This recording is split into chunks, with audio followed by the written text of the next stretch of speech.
있고 떨어질 수도 있고 변하지 않을 수도 있고 그래요. 이 지렛대과 유형은 세 가지가 있는데 이 유형을 결정하는 것은 차이비자율입니다. 그러면 정의 지렛대라는 게 있고 중립 지렛대라는 게 있고 부의 지렛대라는 게 있는데 이 전부 다 돈을 빌려온 겁니다. 왜? 지렛대과는 돈 빌려왔으니까. 근데 빌려오는데 총 자본수익이라는 게 있고 차이비자율이라는 게 있어요. 차이비자율하고 안 나오고 저당 수익률, 저당 이자율이 나오겠죠. 이 차입금리가 정의 지렛대냐 부의 지렛대냐 중립 지렛대를 결정하는 거예요. 차입이자율이. 그럼 차입이자율이 5%다. 총 자본율이 10%다. 이 말은 내가 은행에서 5% 돈 빌려와서 투자하면 10% 수익을 낸다는 겁니다. 그러면 10% 수익 가지고 은행에다 5% 줘버리면 나머지 5%가 내 돈의 수익률을 높여주는 거야. 그래서 총 자본 수익률보다 낮은 금리로 빌려오면 총 자본 수익률이 차입금리보다 높으면 그러면 자기 자본 수익률은 뭐한다? 높아진다. 무엇보다 높아진다? 총 투자 수익률보다 높아진다. 이걸 정의 지렛대라고 그래요. 그러니까 정의 지렛대를 시험에 내는 경우는 내는 케이스는 여러 가지 케이스가 있을 수 있어요.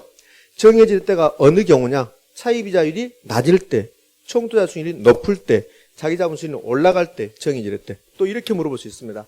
정의 지렛대이다. 요 세 가지를 순서대로 나열해봐라. 순서대로. 그러면 정의 지렛대가 발생했으면 자기 자본 수익률하고 총 자본 수익률하고 차입금리 이 순서도 나열해봐라. 이 순서가 되는 거죠. 이 순서가. 정의 지렛대가 발생을 하면 차입금리가 5%였다. 그러면 총 자본 수익률이 10%다. 그러면 자기 자본 수익률은 10% 높아지거든요. 그러니까 자기 자본 수익률이 15% 이렇게 된다고. 그러니까 정의 지렛대가 발생하는 경우에 자기 자본 수익률, 총 자본 수익률, 차입금리를 순서대로 나열하십시오. 그러면 이 순서가 되는 거죠. 그 부의 지렛대는 그 반대니까 순서대로 나열하면 차입금리가 가장 높고 그다음에 가운데가 총 투자 수익률이고 자기 자본 수익률은 떨어져 버리는 거고 이렇게. 그러니까 이렇게 배웠는데 이렇게 주면 또 이게 뭐지 그런다고. 그러니까 세 가지 수익률을 순서대로 나열하면 정의 지렛대는 자기 자본 수익률이 높아졌으니까 총 투자 수익률보다 높아지죠. 차입금리는 총 투자 수익률은 낮고 이렇게.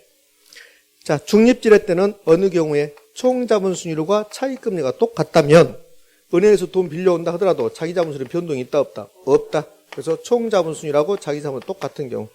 그러면 중립 지렛대는 총 자본 수익률, 자기 자본 수익률, 차입금리가 언제나 다 똑같은 경우. 내 돈의 수익률이 10%다. 총 투자 수익률이 10%다. 은행에서 10%를 빌려왔다. 그러면 10% 수익을 내서 은행에다 다 주고 나면 내 돈의 수익률은 높아진 게 하나도 없잖아요. 그래서 중립 지렛대는 총 자본 수익률과 차입금리가 같으면 자기 자본 수익률도 변동하지 않는다. 전부 다 10%다. 이게 중립 지렛대. 총 자본 수익률과 차입금리가 똑같다면 그다음에 자기 자본 수익률에 영향이 있다 없다? 없다. 영향을 미치지 않는다. 이제 여기서 주의할 거. 총 자본 수익률하고 차입금리가 똑같다. 그럼 무조건 자기 자본 수익률이 안 움직이는 거야. 그런데 이제 여러분을 꼬시기 위해서 이렇게 주죠. 총 자본 수익률과 차입금리가 똑같을 때 부채 비율이 높아지면 그러면 자기 자본 수익률이 높아진다 이렇게 된다고요. 꼭 그럴 것 같아. 부채 비율이 높아졌다. 은행에 돈을 많이 빌려왔다. 내 돈의 수익이 높아졌다. 이렇게 생각하면 된다고요. 그래서 흐뭇하지. 맞춘 것처럼 틀린 거지. 무조건 이 총 자본 수익률과 차입금리가 똑같잖아요. 그러면 자기 자본 수익률은 안 움직여요. 부채 비율이 높든 낮든 자기 자본 수익률이 안 움직인다고요. 그걸 중립 지렛대라고 그래. 그러니까 중립 지렛대는 총 자본 수익률과 차입금리가 똑같다면 어떠한 경우든 부채 비율이 높든 대부분이 높든 상관없이 자기 자본 수익률에 영향을 미치지 않는다. 이렇게. 그럼 이렇게 할 수 있잖아요. 총 자본 수익률과 차입금리가 똑같다면 부채 비율의 증감은 자기 자본 수익률에 영향을 미치지 않는다. 이렇게. 그럼 부의 지렛대는 총 자본 수익률보다 차입금리가 높을 때 이때는 오히려 내 돈의 수익률이 떨어지죠. 왜? 내 돈 가지고 은행 이자를 많이 줘야 되니까. 그러면 총 자본 수익률보다 자기 자본 수익률이 떨어지죠. 총 자본 수익률이 더 크게 나타나지. 이걸 뭐라 한다? 부의 지렛대라고 한다. 그러면 정의 지렛대냐, 중립 지렛대냐, 부의 지렛대를 결정하는 것은 부채 비율입니까? 차입금리입니까? 차입금리. 요 차입금리가 정이냐, 부냐, 중립을 결정한다. 요 차입금리가. 그러니까 차입금리의 크기에 따라서 정이 될 수도 있고, 부가 될 수도 있고, 중립이 될 수 있다. 그러면 차입금리가 변화가 일어나면 부의 지렛대가 정의 지렛대가 될 수도 있고, 부의 지렛대가 중립이 될 수도 있고, 부의 지렛대가 정의 지렛대가 될 수도 있다. 차입금리 변화를 통해서 부, 중립, 정을 결정하는 거지 부채 비율이 부의 지렛대, 중립 지렛대, 정의 지렛대를 결정한 것은 아니다. 의미하셨죠? 그러니까 부채 비율이 변한다 하더라도 지렛대 효과가 부에서 정으로 전환되지 않는다. 그러면 부의 지렛대를 정의 지렛대로 전환하고 싶다. 이렇게 전환하고 싶다. 그럼 전환하려면 뭘 변화시켜라? 변하려면 차입 이자율을, 차입 금리를 변화시켜라. 차입 금리를 변화시키면, 정확하게는 차입 금리를 다운시키면 부의 지렛대가 정의 지렛대로 전환된다.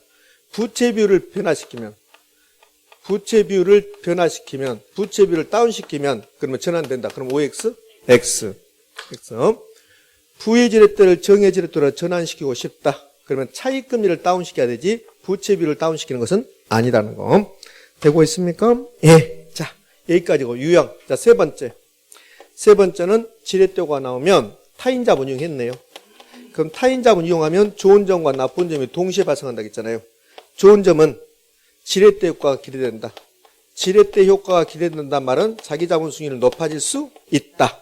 그러나 투자 위험도 증가한다, 감소한다? 증가한다. 투자 위험도 같이 증가한다. 됐지요? 예. 요 3번 잘 나옵니다. 3번.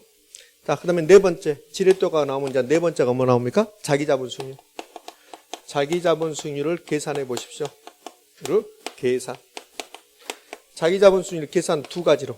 금액으로 나왔다. 금액으로.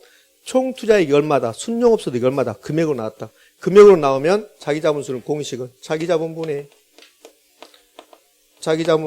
순용업소득 마이너스 은행에서 돈 빌려온 것을 전제로 한다면 이자 비용 빼죠. 이자 비용. 은행에 돈 안 빌려오면 이자 비용 뺄 필요 없잖아요. 그러면은 여기까지가 부동산 투자했을 때 소득이득이야. 소득이득. 영업을 통해서 번 거. 근데 부동산에 투자한다면 자본이득이 있다 없다? 있다. 그래서 자본이득도 고려해야 되잖아요. 부동산에 투자한다면 수익이 두 가지 나오니까 내 돈의 수익률도 두 가지 나오잖아요. 여기는 순용업소득에서 이자 비용 뺐다. 영업에서 나오는 거. 근데 부동산 가격이 올라갈 수도 있죠. 그게 자본이득이잖아. 그러면 자본이득을 고려해야 됩니까? 안 해야 됩니까? 해야 되잖아요. 그러니까 자본이득을 고려해야지. 그래서 부동산 가격이 올라가면 더 할 것이고 떨어지면 뺄 것이고 그래서 플러스 마이너스 가치 변화. 이렇게 의미됐습니까? 이게 이제 자기 자본수를 계산하는데 금액으로 나왔을 때. 자, 두 번째. 율로 나왔을 때. 총 투자 금액이 안 나오고 총 투자 수익률이 몇 %다. 그다음에 저당 이자율이 몇 %다. 대부 비율이 몇 %다. 부채 비율이 몇 %다. 이렇게 나왔을 때. 그때는 총차부. 처음 듣는 것처럼 그런 모습 주지 마세요. 자, 그때는 총 투자 수익률 플러스 총 투자 수익률 마이너스 차익 금리 곱하기 뭐다? 부채 비율이다. 부채 비율 이렇게 이걸 총차부라고 그래. 총차부.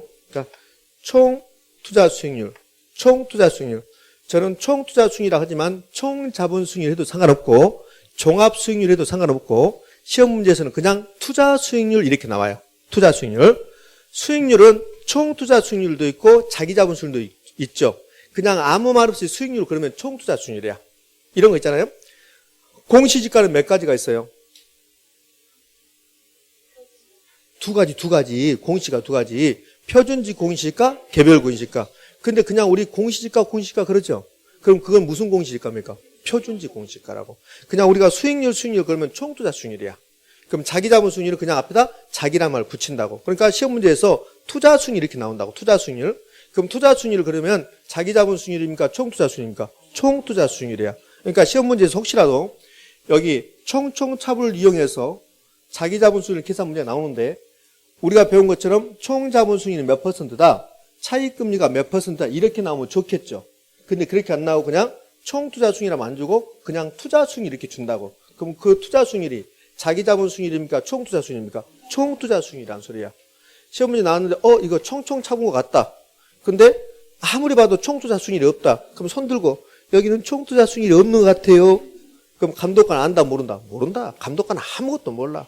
감독관을 하고 옆에도 그렇게 나왔는데요. 이렇게 해준다고 이렇게. 그러니까 총 자본 수익이라고 나오지 않고 그냥 투자 수익이라고 나올 수도 있고 종합 수익이라고 나올 수도 있고 의미 되셨습니까? 예. 요 부채 비율 시험 문제에서 부채 비율을 안 줄 수 있어요. 봐봐요.